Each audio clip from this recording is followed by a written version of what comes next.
একটা শার্ট কাটবো, ফুলাতা Chinese shirt. শার্টের লম্বা হলো 26.5, বডি 35, পেট 32, হিপ 35, 17 ফুট, হাতার লম্বা হাতার লম্বা 23, কাপ 9, 14.5 কলার। দেখুন কীভাবে কাটি। এখানে 1 গজ 10 গিরা কাপড় আছে। প্রথমে এখানে একটা দাগ দিয়ে নেবেন সোজা করে, তারপরে প্লেটের জন্য পায়ের আছে যত 2.5 ইঞ্চি করে দাগ দেবেন, 2.5 ইঞ্চি, এখানে 2.5 ইঞ্চি, 2.5 ইঞ্চি, তারপর সোজা করে একটা দাগ দিয়ে নেবেন। আর আমার শাড়ির লম্বা কত বলছিলাম 27.5, তাহলে 1 ইঞ্চি প্লাস 27.5 রাখতে হবে। 27.5 2 ইঞ্চি শোল্ডার ডাউন, বডি হলে গিয়ে 35, 35-এর 4 ভাগের 1 ভাগ যেন আমার ভাগের মাপ। এই দাগ দিবেন এভাবে।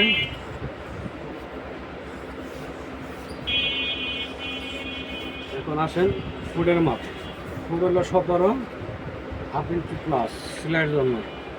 তারপর আমার বডি হচ্ছে 35, 35-এর 4 ভাগের 9.5, এগুলো 9.5, 2 ইঞ্চি লুজ, তাহলে আমার 11.5 হইতেছে। তাহলে এখানেও 11.5।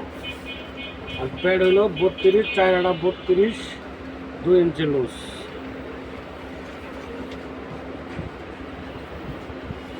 এভাবে শেপ দিয়ে নেবেন।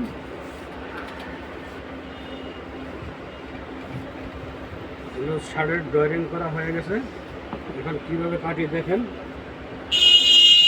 সুন্দর করে কেটে নেবেন।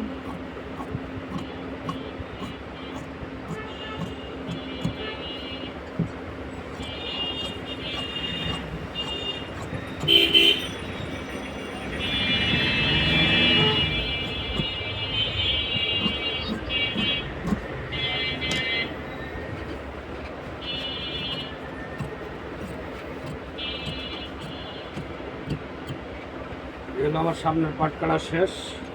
এখন পিছন পাট কাটতে হবে।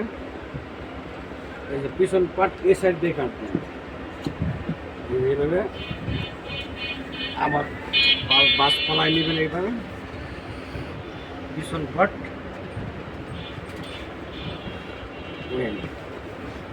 সেট যত আছে যে সেট মিলাই নিতে হবে। ওকে, সাদা চেক আছে, এই চেক আমার পিছন পাট। এরপর মাইপা নেবেন 11 ইঞ্চি আছে কিনা।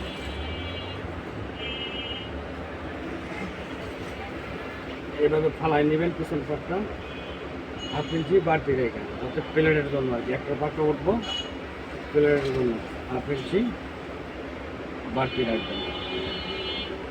যেহেতু চেক আছে চেক মিলাই নিতে হবে। হ্যাঁ, সেটা চেক শার্ট।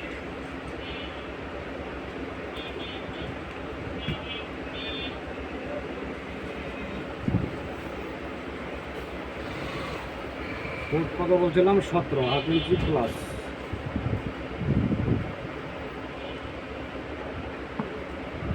এইভাবে আমাদের দিকে দাগ দিয়ে নিতে পারেন। আমি দাগ দিয়ে নিয়ে এমনি কাজ করছি।